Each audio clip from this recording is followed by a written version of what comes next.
একা কবরে কেমনে রে থাকবি সিরাজি ভাই বন্ধু সারিয়া রে কবর দেশে যাইয়া বাড়িয়ালা নাই রে বাড়ি নাই রে দুনিয়াতে হবেলান আমারি নাম মসজিদের মাইকেতে বলেন না বাড়িয়ালা নাই রে বাড়ি নাই রে দুনিয়াতে হবেলান আমারি নাম তোমারই নাম কইয়েন না কয়েন আমারই নাম কি বলেন ঠিক নেবে ঠিক গজরের মধ্যে বলে হবেলান তোমারই নাম বললে তো বেশি তাসির হইবে না আমারও কবরে যাওয়া লাগবে মাওলানা মনীষ সাহেব একটু আগে বলছে আজকের মরে গেলে কালকে মাদ্রাসা চালাইবে এটা আল্লাহর ব্যাপার কি বলেন ঠিক নেবে ঠিক বলো বাড়িওয়ালা নাই রে বাড়ি নাই রে দুনিয়াতে হবেলান আমারই নাম মসজিদের মাইকেতে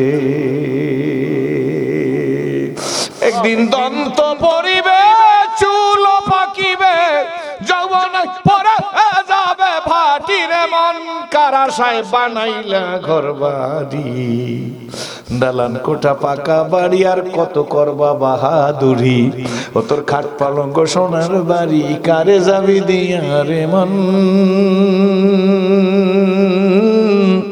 কবর দেশে যাইয়া একলা কবরে কামনারা থাকবি ভাই বন্ধু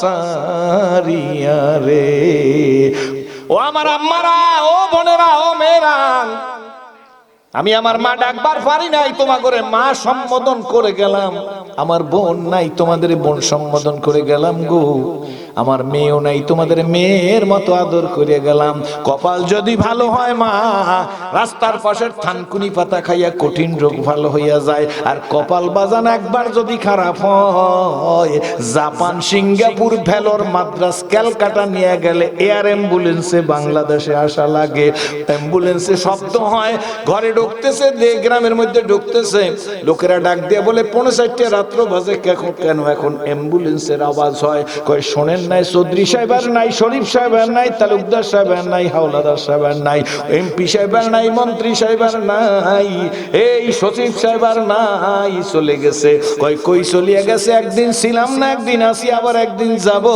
এই কথার মধ্যে যেমন কোনো সন্দেহ নাই আমি মরবো না মরবই মরবো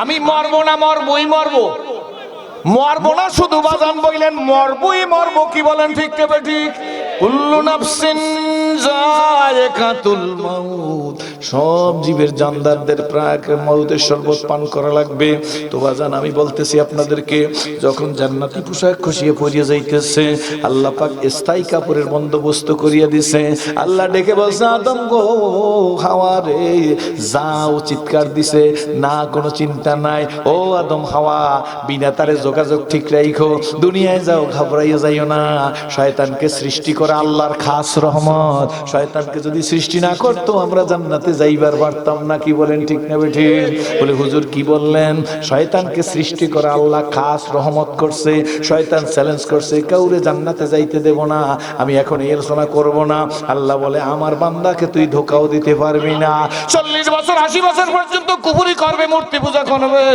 এরপরে আমি আল্লাহর কাছে তওবা করবে ইয়া আইয়ুহাল্লাযীনা আমানু তুবু ইলাল্লাহি তাওবাতান জোরে কোন তাওবাতান হে ঈমানদাররা তওবা করো করার মতো করো কি বলেন ঠিক না ঠিক মুসলমান হও হাক্কা তুকাতিহি হওয়ার মতো হও কি বলেন ঠিক না ঠিক বন্ধুরে আল্লাহ ডাক দে দিয়া বলে আদম হাওয়া এ মায়েরা শুইনা রাখো, তোমাদের বড়ি বানাই দিয়া গেলাম 1,07,000 টাকা, আমরা হইলাম 600 টাকা লোয়া। আমাদের রিক্সা চালান সম্ভব, মায়েদের রিক্সা চালান সম্ভব না, মায়েদের গাছ কাটা সম্ভব না, নাস্তা রান্না করা সম্ভব। কি বলেন ঠিক না বেটি? কারা যে বুঝাইছে মা তোমাদের ইসলাম তোমাদের অধিকার দেয় নাই, এই কথা তোমাদের ব্রেনের মধ্যে দুষ্ট শয়তান চক্রান্ত করিয়া ঢুকাই দিছে। রাস্তায় বালি টানা অধিকার না, ঘরে রান্না করা অধিকার। কি বলেন ঠিক না বেটি? পর্দার মধ্যে থাকা অধিকার না, রাস্তার মধ্যে খোয়া ভাঙ্গা অধিকার। খোয়া ভাঙতে রাজি হয়, ঘরে বসে রাঁধতে রাজি হয় না। এমন কপাল পোড়া জাতির কপালে শান্তি হইবে বইলে আমিও মনে করি না। কি বলেন ঠিক না বেটি? বন্ধুরা রে, বাবাজিরা রে, এই জন্য আসুন, আল্লাহ তুমি মানুষ বানাইছো, বিশ্ব নবীর উম্মত হিসেবে কবুল করেছো। আজিকার মাহফিলে ফুটন্ত গোলাপের মতো, সূর্যমুখী ফুলের মতো বসার মতো তৌফিক দান করেছো। আল্লাহ গো, আজি রাত আমার জন্য জীবনের শেষ রাত হয়ে যেতে পারে, আমার কাছে কোনো খবর নাই। কি বলেন ঠিক না বেটি? আল্লাহ, আজকের রাতটা আমার জীবনের শেষ রাত হইয়া যাইতে পারে। এই গ্রামের ইতিহাস আছে বাবা, বিদেশ থেকে সেইন পাঠাইছে, নিজের সন্তান হইছে, সন্তানের জন্য সেইন যার কাছে দিয়ে দেশে সভাপতি সাহেব পাশে বসা আছে, লম্বা করে বলবো না, ওই জানা যায় আমিও আসছিলাম। সেইন বাড়ি নিয়া সৈয়দ আব্দুল কুদ্দুস, আল্লাহু আকবার, জানেননি? সেইন পাঠাইয়ে দিয়েছে বাবা সৈয়দ আব্দুল কুদ্দুস বিদেশে। নিজের দেশে লোক আসছেন, সন্তানে যে খুশি হইয়া গলার সেইন পাঠাইয়ে দিয়েছেন। সেই নাইশা দেশে পৌঁছতে পারে নাই, আব্দুল কুদ্দুসের লাশ বাড়িতে ওরে মানুষ,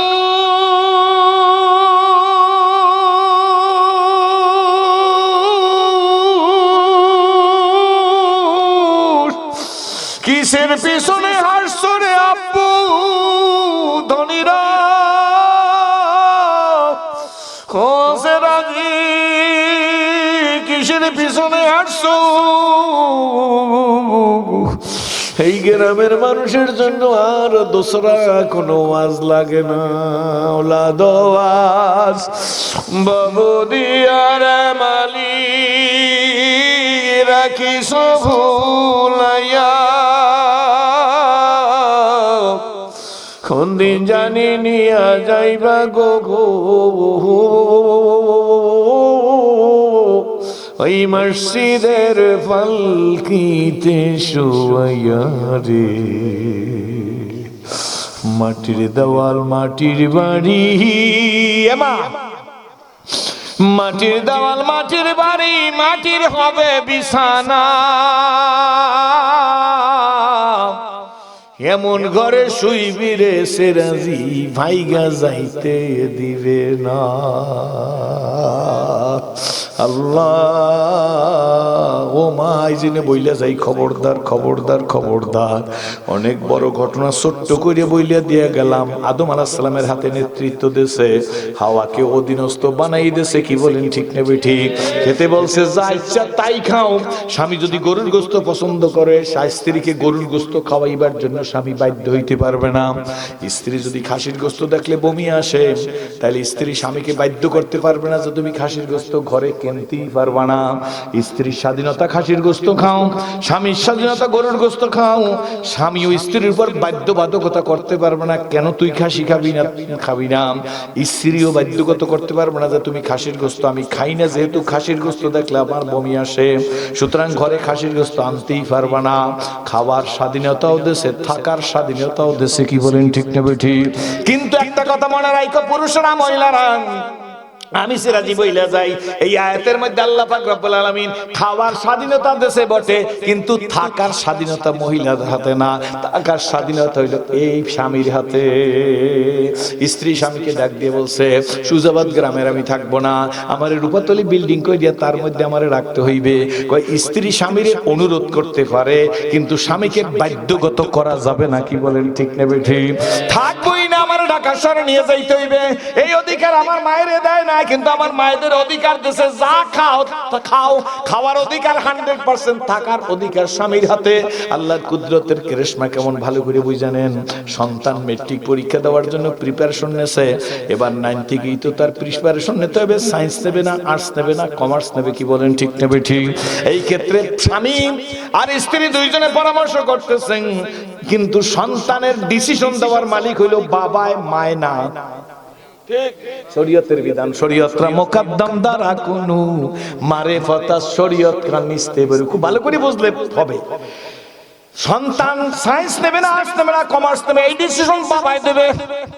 এটা মায়ের দেওয়ার অধিকার নাই, কারণ এই ব্যাপারে মা দুর্বল। বললেই বলবেন হুজুররা ভালো না, কি বলেন ঠিক নেবে ঠিক? এই সোফাটা প্রথম যে বানাইছে এবড়ো থেবড়ো হইছে বটে, ফিনিশিং ভালো হয় না, কিন্তু জিনিস শক্ত হইছে, কি বলেন ঠিক নেবে ঠিক? দ্বিতীয়বার সাইজটা সিললে সুন্দর করিয়া পাতলা করিয়া বানাইছে, দেখতে সুন্দর দেখায়, কিন্তু আগের মতো মজবুত না, কি বলেন ঠিক নেবে ঠিক? আদম আলাইহিস সালাম প্রথম মাটি দিয়ে বানাইছে মজবুত, কিন্তু দ্বিতীয় সংস্করণ তাকে 5 রাত বাম 5 রাত কনিষ্ঠ হাড্ডি দিয়ে বানাইছে। এই জন্য আদমের চাইতে হাওয়ার শক্তি দুর্বল, কি বলেন ঠিক নেবে ঠিক? শরীয়তের বিধান একজন পুরুষের সমান সাক্ষী যদি আনতে হয় তাহলে 2 জন মহিলা লাগবে। রাষ্ট্রীয় আইনে আছে কিনা জানি না, কিন্তু শরীয়তের আইন হলো একজন পুরুষের সমান সাক্ষী লাগবে 2 জন মহিলার। তাহলে বোঝা গেল মহিলারা কলা গাছের মতো শক্ত। কলা গাছ খুব শক্ত, জোরে কর না, নরম, কি বলেন ঠিক তবে ঠিক? স্বর্ণের জিনিস বানাইয়া গরুর ঘরে রাখেন, সামনের বারান্দায় রাখেন, পাকঘরের মাচার উপর রাখেন, বেডরুমের চৌকির উপর রাখেন, রাখেন কোথায়? স্টিলের আলমারির মধ্যে। স্টিলের আলমারির মধ্যেও না, স্টিলের আলমারির মধ্যে আবার সেই একটা রুম আছে, কি বলেন, একটা কোঠা আছে, এইটার চাবিটা একটু লম্বা হয়, দরজাটা একটু শক্ত হয়, কি বলেন ঠিক না বেটি? ওই চাবিটা থাকে পুরুষের হাতে বা মহিলার হাতে, এইটার মধ্যে স্বর্ণ রাখা দেওয়া হয়। স্বর্ণের দাম বেশি, এই যে এইটারে গোপন রাখতে হয়। মহিলার দাম বেশি বিদায় মহিলাদের পর্দায় থাকতে হয়। মহিলার ইজ্জত বেশি, এই জন্য পর্দায় থাকতে হয়। অগা কিছু মহিলারা বুঝায়, কি বলেন ঠিক না বেটি? অগা, কি বলেন ঠিক না বেটি? এত দাম দিয়ে 1,07,000 টাকা বাড়াই দিলাম, এই যে তারা খুশি না? 600 টাকা লোহার কেজি হইয়া বডি হইতে চায়, দা হইতে চায়, খন্ত হইতে চায়, কুড়াল হইতে চায়, কি বলেন ঠিক না বেটি? লোহায় জং ধরে, স্বর্ণে জং ধরে না, কি বলেন ঠিক না বেটি? তোর আমার স্বর্ণের জাত আমি বইলা দিয়া গেলাম, তোর একটা আলমারির মধ্যে রাখলে হবে না, আলমারির মধ্যে আরো সুন্দর কাস্টরির মধ্যে রাখতে হবে, যেটা ডাকাতি হয়ে যাইতে পারে, কি বলেন, চুরি হয়ে যাইতে পারে, কি বলেন, সত্য না মিথ্যা জোরে কয়েন। রে বন্ধু, বরিশাল থেকে যদি রূপাতলি থেকে লোকাল বা ডাইরেক্ট গাড়িতে একটা ব্রিফ কেস হারাই গেছে, কি হারাইছে? ব্রিফ কেসটা পায় না, যাত্রী বেড়ার বাড়ি জালকাঠি, কৃষ্ণকাঠি, এবারে খালি সব জায়গায় খুঁজছে, শেষ পর্যন্ত পুলিশ বক্সে রিপোর্ট করছে, গাড়ির কাউন্টারে রিপোর্ট করছে, র্যাব অফিসে রিপোর্ট করছে, বড় অফিসার আছে তার পুলিশ ডিপার্টমেন্টে, তার রিপোর্ট করছে, ইউনিয়নের চেয়ারম্যান সাহেবের ধরছে, জালকাঠির মেয়র সাহেবের ধরছে।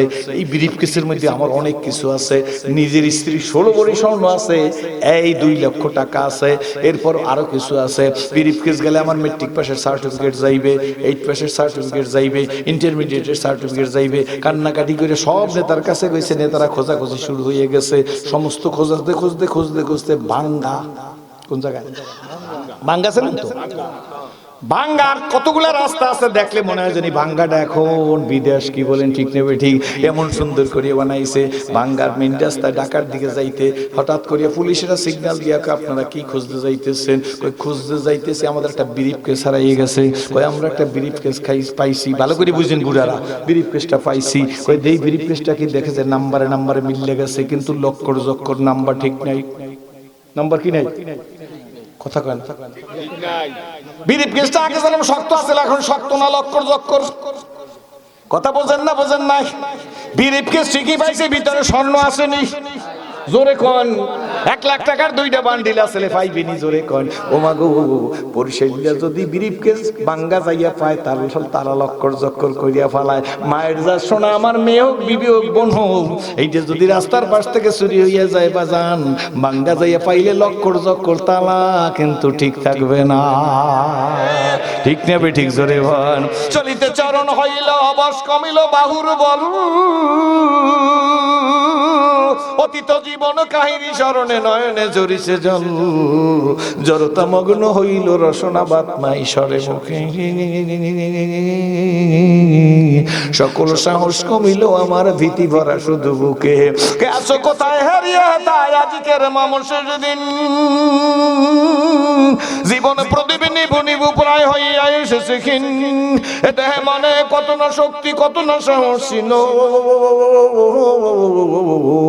কার ইঙ্গিতে সংসার সকলে শূন্যে মিলিয়া গেল উঠি বসি হাঁটি করি ছুটাছুটি চলিয়াছি দিবানিশি সে দেহ আজি মাটির সঙ্গে যাইতেছে যেন মিশি সেই জন্য কথা গুছাই আনছি আল্লাহর কোরআনের সাথে সম্পর্ক করলে জিরো মানুষের আল্লাহ হিরো বানাইয়ে দেয় আল্লাহর কোরআনের সাথে বেয়াদবি করলে হিরো মানুষটারে আল্লাহ জিরো বানাইয়ে দেয় হযরত ওমর ছিল রাখাল ছিল ছাগলের হযরত ওমর ছিল ছাগলের রাখাল আল্লাহ হযরত ওমর কোরআনের কাছে আত্মসমর্পণ করিয়া বিশ্ব নবীর কাছে ইসলাম কবুল করার কারণে আল্লাহ হযরত ওমরকে জিরো থেকে হিরো বানাইয়ে দিয়েছে আল্লাহ দেখাই দিয়েছে ওমর তুমি ছিলা ছাগলের রাখাল আমি বানাইছি তোমারে মানুষের রাখাল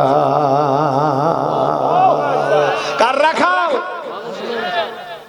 মানুষ জোরে কন না কার রাখাল ওমর ছাগলের রাখাল ছিল বানাইছে কিসের রাখাল জোরে কন আল্লাহ নবী ডাক দিয়া বলে ওমর গো তুমি যেই রাস্তায় হাঁটো ওই রাস্তায় শয়তান যায় না কোরআনের সাথে ওমরের সম্পর্ক এই জন্য আল্লাহ নবী ডাক দেখা আমার কম তুমি যেই রাস্তায় হাঁটো এই রাস্তায় শয়তান হাঁটে না আল্লাহ নবী বলে ওমর আমি নবীর পরে আর কোন নবী আসবে না যদি ওমর গো আমি নবীর পরে কেউ রে আল্লাহ নবী বানাইতো লা কানা ওমরের বানাইতো জোরে কোন সুবহানাল্লাহ এত মর্যাদা কিসের নয় কামরা ভোগে বিলাসের কাম্য ছিল শাহাদাতের ভিখারির বেশি খলিফা যাদের শাসন করিল আদা জাহান তারা আজ ঘুমিয়ে বিবর তাই বাইরে বইছে ঝড় তুফান ঘুমিয়ে কাজা করিলি ফজর যখন জাগিনি তখন জোহর খেলায় খেলায় কাটিল আসর মাগরিবেতে শুনিয়া যান এর সাথে জামাত হওরে হাজির এখন জামাতে আসের স্থান বাজিছে দামামা বাদারে আমামাসি রুসু করি মুসলমান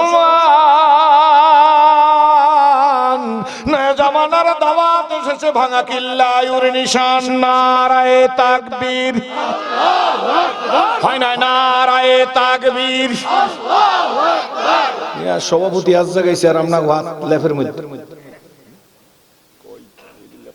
এলে আমি সামনে ওয়াজ করতে পারবো না ভয় নাই অল্প একটু আর এটা নারায়ে তাকবীর দেবো সুজাবাজের মাহফিল অন্তত কালিজিরা ব্রিজটা পর্যন্ত জানি শোনা যায় নারায়ে তাকবীর আল্লাহু আকবার এত জোরে কইতে কইছি আমরা তাহলে বোঝা গেল স্পিরিট আছে স্পিরিট আছে না বলতে বলতে জং ধরছে এই যে নারায়ে তাকবীর চলছে নারায়ে তাকবীর চলবে নারায়ে তাকবীর দুই হাত জাগান বুড়ারাও জাগান দেখবেন গরম হয়ে যাবে নারায়ে তাকবীর নারায়ে তাকবীর ওয়াইল মে জাহেরো বাতনে গানা হাকিমুল মত খোদে জবানা মালিক নামাজ পড়ে না গাড়ির মধ্যে বসে রয়েছে ড্রাইভার চালাইতে চালাইতে যাইতেছে এখন মাগরিবের সময় হয়ে গেছে আজান দিতে শুরু করছে যে আজান দিছে আস্তে করিয়া ড্রাইভারের হাত কাঁপা শুরু হয়েছে অজলাত কুলুবু জোরে কোন আল্লাহর কালাম তেলাওয়াত করলে মুমিনদের অন্তর কাঁপে কাঁপে না আপনি তো কোন যে শিখ দিচ্ছে কেন এইগুলি আপনার দরকার কি কালেরা বগুজের মর্দে হালেশো কালেরা বগুজের মর্দে হালেশো পেশে মর্দে কামেলে পামালেশো শিকার চিক যদি ইচ্ছে করে দিয়ে থাকে 7000 বছর জাহান্নামে যাইবে কিন্তু যদি ভিতর থেকে আইসা থাকে আর দে আর আপনি যদি নেগলেক্ট করেন আপনার কিসমত বরবাদ হবে আশিকারা আর জুয়ে দিগারাস বুলবুলারা গুপ্তে গুয়ে দিগারাস ই জমিরা আসমানে দিগারাস হার গোলেরা রঙ্গ বুয়ে দিগারাস আল্লাহ নবী ডাক দিয়া কয় শোনো দুনিয়ার মানুষ আমি হইলাম লজ্জার স্বর্গ আমি নবী মুহাম্মদুর রাসূলুল্লাহ আমি হইলাম দানের স্বর্গ এই শহরের দরজা হইল আমার আবু বকর। নবী বলেন আমি দানের শহর, আমার শহরের দরজা আবু বকর। আল্লাহ নবী ডাক দিয়ে বলে আমি বীরত্বের শহর, ও দুনিয়ার মানুষ, এই শহরের দরজা আমার ওমর। বীরত্বের শহর আমি মুহাম্মদুর রাসূলুল্লাহ, দরজা হইল আমার ওমর। জোরে বলেন নারায়ে তাকবীর। তাহলে আবু বকর হইল দানের শহরের দরজা, নবী হইল দানের শহর, বীরত্ব হইল নবী বলেন আমি হইলাম বীরত্বের শহর, ওই শহরের দরজা হইল আমার আমার আমার। জোরে কোন সুবহানাল্লাহ।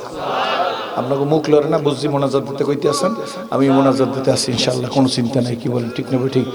শহরের দরজা কাটা নবী আমার ডাক দিয়ে বলে দুনিয়ার মানুষ শুনবো, আমার উম্মতরা শোন, আমি হইলাম লজ্জার শহর, ওই শহরের দরজা আমার উসমান। আল্লাহ নবী ডাক দিয়ে বলে আমি ইলমের শহর, ওই শহরের দরজা হইল আমার হযরতে আলী। দানের শহর আমি, দরজা আবু বকর। বীরত্বের শহর আমি, দরজা ওমর। লজ্জার শহর আমি, দরজা হইল হযরত ওসমান। আর ইলমের শহর আমি, ওই শহরের দরজা হইল হযরত আলী। জোরে কোন সুবহানাল্লাহ। হযরত আলী হাইটে যাইতেছে আর নিজে জোরে জোরে কোরআন তেলাওয়াত করতেছে। হযরত আলীর একটা জায়গায় যাইয়া জেরের জবর পড়িয়ে ফেলাইছে। যখন পড়ছে ইহুদির আলে কিতাব, ইহুদি ঘরের মধ্যে বসে শুনছে, জের শব্দ হইবে কিন্তু জের হইছে কি জবর হয়ে গেছে। এমনি করে ইহুদি ডাক দিয়া বলে এ আলী, আমাদের সম্মানিত আলী গো, ওই শব্দটার জায়গায় জের হইবে না জবর হইবে। হযরত আলী তার কথাটা রিসিভ করে নিয়েছে, চলে গেছে বহুদিন, যাই গেছে হযরত আলীর কথাও মনে নাই। জেরের জবরদারে জের বলছে, আসলে হইবে জবর। কি বলেন ঠিক নেবে ঠিক? ওনার কি যে কোনো একটা কথা একটু উল্টাপাল্টা হয়ে গেছে। হযরত আলীর দিন যাইতেছে, হযরত আলী যখন খেলাফতের আসনে, হঠাৎ করে একটা 7 বছর 6 বছরের মেয়ে একটা চিঠি নিয়ে আসছে। দরজার থেকে ডাক দিয়ে বলতেছে হুজুর একটা বিদেশি চিঠি পেয়ে গেছি। চিঠিটা হাতের মধ্যে নিয়েছে। হযরত আলী চিঠিটা খুলছে, চিঠিটা খুলে দেখে যে হযরত আলী আপনি আমারে চিনবেন কিনা আমি জানি না, আমার দিকে তাকান। হযরত আলী গো, আমিরুল মুমিনিন, আপনি আমারে চিনবেন কিনা জানি না, আমি একজন ইহুদি, আমি আহলে কিতাব। অমুক দিন আপনি আমার ঘরের সামনে দিয়ে যাইতেছিলেন, আপনি জেরে জবর বলছেন, আমি ঘরের মধ্যে দিয়ে আপনারে সবকটা দিয়ে দিয়েছি, সেই হিসাবে আমি আপনার একজন ওস্তাদ। জোরে কোন ওই দিন আপনারা সংশোধন করিয়ে দিয়েছে আপনি, আমি সেই হিসাবে ওস্তাদ। আজ আমি রোগে পড়ে গেছি, আমার চিকিৎসার টাকা পয়সা নাই। হযরত আলী গো, তার খেলাফতের সময় না, হযরত আলীর একটা সময় ডাক দিয়া বলে আপনার এই জন্য আমি আপনাকে সবক দিয়ে দিছিলাম, হযরত আলীর খেলাফতের সময় না। হযরত আলীর কাছে বলছে আমি আমার মেয়ে পাঠাইলাম, আমি নিজে আসতে পারলাম না। ও আলী, আর কিছু চাই না, আমার চিকিৎসা খাতে কিছু টাকা পয়সার ব্যবস্থা করিয়া দেন। হযরত আলী সিঁড়িটা পাইয়া দৌড় দিছে হুজুরের কাছে, বিশ্ব নবী মসজিদে নববীতে রহমতের রাসূলের কাছে গেছে। ডাক দিয়া নবীজি, হযরত আলীর ব্যস্ততা দেখে আল্লাহর নবী ডাক দিয়া আলী গো, তাড়াতাড়ি আসো আমার কাছে। এত ব্যস্ত কেন, কোনো খবর খারাপ আছে নাকি? কই হুজুর কোনো খারাপ খবর নাই, কিন্তু একটা চিঠি পেয়েছি, কই চিঠিটা একটু দেখি। হযরত আলী চিঠিটা দেখায় আল্লাহর নবীরে, লিখে দিয়েছে হুজুর একজন ইহুদির চিঠি। কয় কি লেখছে? কন হুজুর বহুদিন আগে আমি জের পড়ছিলাম, সেইটা নাকি জবর হবে, আমার তো পুরো মনে নাই। হ্যাঁ আমার এটুক মনে আছে, সংশোধন করিয়ে দিয়েছে একজন মানুষ, এইটা আমার মনে আছে। হুজুর আজকের চিঠি আসছে, এই ব্যক্তি আমার কাছে বলছে আমি সে নাকি ইহুদি, নাকি আমার ওস্তাদ। নবীজি সে আমার কেমন ওস্তাদ এবং আমি তারে কি সাহায্য করবো, সে নাকি রোগাক্রান্ত বিছানায় শোয়া, আমি তারে কেমনে সাহায্য করবো, আবার কেমন ওস্তাদ আমার একটু বুঝলা দেন। আল্লাহ নবী মুস্কি হাস দিছে। তিরমিজির মধ্যে আছে বিশ্ব নবী যদি মুস্কি হাস দিত, পূর্ণিমার চাঁদের চাইতে নবী পাকের চেহারা খানা উজ্জ্বল হইয়া যাইত। রহমতের রাসূল একটা মুস্কি হাস দিয়া আলী বসো। হযরত আলী বসে, ডাক দিয়া আলী কেমন ওস্তাদ আর কেমন দান করবা জানো, তোমার একটা কথার সবক দিয়ে দিছে, তুমি যদি এটা দিয়ে দেই থাকে তোমার যে ওস্তাদ না কাফিয়ের মধ্যে কোনো সন্দেহ নাই। হযরত আলী ডাক দিয়ে হুজুর আমি তারে কেমন সাহায্য করব, কি হইলে তারে সাহায্য করলে পুরোপুরি হক আদায় হয়। হযরত আলীকে আল্লাহর নবী ডাক দিয়ে আলী তোমার নিজের হাতে তীর নেবা, বলে তারপর কি হইব হুজুর? তীরটা তারে দিয়ে দেবো। বলে না, তীর তারে দেওয়া লাগবে না, তোমার হাতের তীর দিয়া ডান দিকে তীর মারবা, যেখানে যাইয়া তীর পড়ে, বাম দিকে তীর মারবা, পিছনের দিকে তীর মারবা, যেখানে যাইয়া তীর পড়ে পরে, ডান দিকে 3 বার বাম তীরটা যেখানে যাইয়ে পড়ে গো, বাম দিকে 3 বার বা যেখানে যাইয়া তীরটা পড়ে, এই পরিমাণ জায়গা স্বর্ণ চাঁদি টাকা পয়সা জমা করিয়া এইটা যদি ইহুদির পায়ের উপর গিয়া দিয়া দাও, এ আলী তোমার ওস্তাদ যে একটা সবক দেশে ঋণ তুমি কোনোদিন পরিশোধ করবার পারবা না।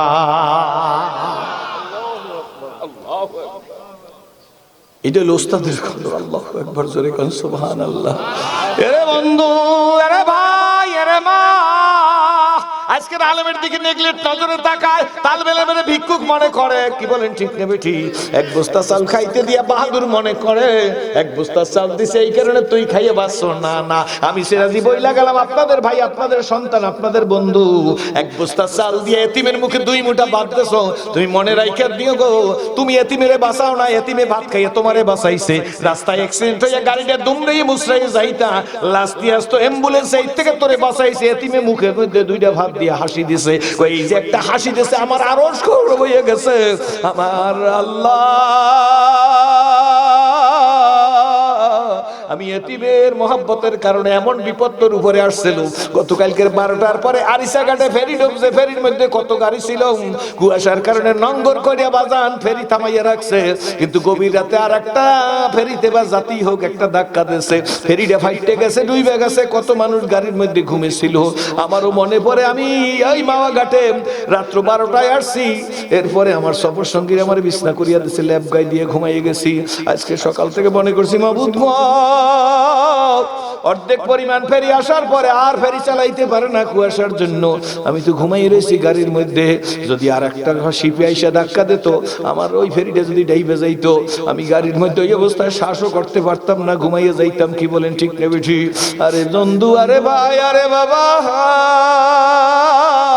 ওই ফেরির বিপদ থেকে তোরে বাঁচাইছি দানের কারণে। জোরে বলেন আল্লাহুম্মা আমিন। এই জন্য আসেন বন্ধুরা,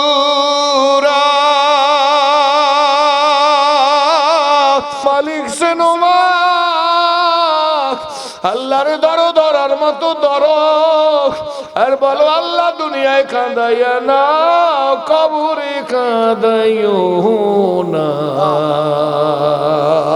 আমাদের আদরের মাওলানা মনি বহুত কষ্ট করি আপনাদের নিয়ে এই মাদ্রাসা করছে। মাওলানা মনির ঋণ পরিশোধ করার জন্য একটু চিন্তা করিয়েন, মাদ্রাসায় ছাত্র দিয়েন, ভালোবাসেন, দোয়া করিয়েন। আল্লাহ সে তো বলছে যে আমি চাই প্রত্যেকটা গ্রামে মাদ্রাসা। কি বলেন ঠিক নেবে ঠিক? আমি সভাপতির কাছে বইলে গেলাম, আল্লাহ আপনাকে একটা দিল দিছে, আমি আমার বাবা থাকলে যেইভাবে মুসলমানদের দোয়া করতাম আপনার জন্য আমি সেইভাবে দোয়া করব। আল্লাহ আমানতে দিলাম। আমার প্রিয় সভাপতি বলছে, সুর আমি যেন মাদ্রাসার খাদে হয়ে কবরে যাইতে পারি। আমি তার কাছে দিয়ে গেলাম, আপনারা সদয় হইয়া আমি দোয়া করিয়ে গেলাম আমার সভাপতিকে যেন আমার রাহবারে কামেল মুর্শিদ মোকাম্মেল আমিরুল মুজাহিদিন মুজাদ্দিদ জামান শাইখুল মাশায়েখ কুতুবুল আলম আল্লামা ফজলুল করিম রহমাতুল্লাহ আলাইহির মতো ওলি বানাইয়া দুনিয়া থেকে বিদায় করা হয়। আমি দোয়া চাই, দোয়া করি আল্লাহ কারো 2 ফোঁটা চোখের পানি কবুল করলে হয়েছিল, আমাদেরকে জাহান্নাম থেকে মুক্তি দিয়া দাও। আল্লাহুম্মা আমিন, আল্লাহুম্মা আমিন। ঘরের মায়েরা কাঁদো, কাঁদলে গুনাহ মাফ হয়, কাঁদলে কলব সাফ হয়, কাঁদলে আল্লাহ খুশি হইয়া জান্নাতুল ফেরদৌস দেয়। ও স্বামীরা, মায়েরা কাঁদো, বিবিহারা পুরা কাঁদো, পর্দানায়নের মায়েরা কাঁদো। ও মা,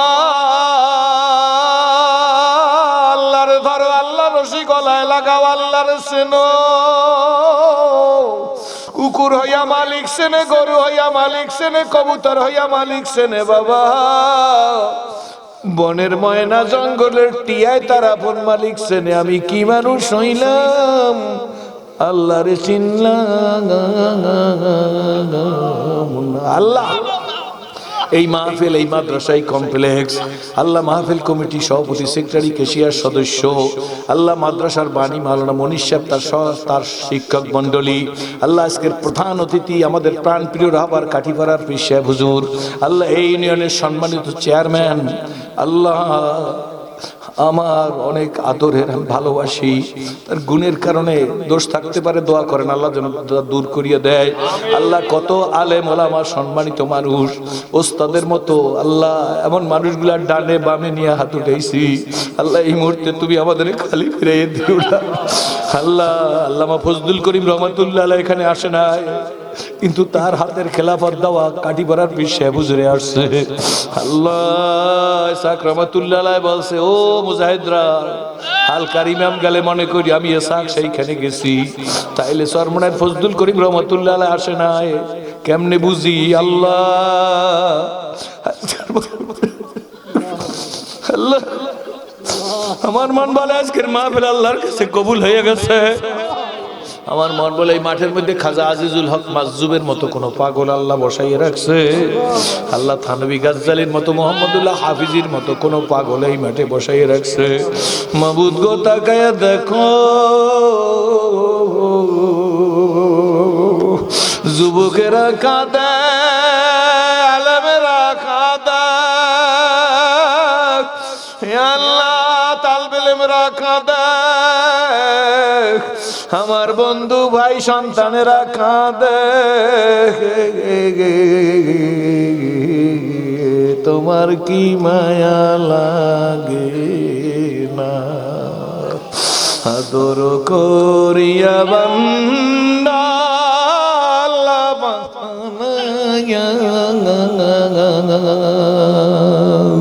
কেমনে দিবা জাহান্নামে জ্বালায়া, আপন হাতে বান্দা তুমি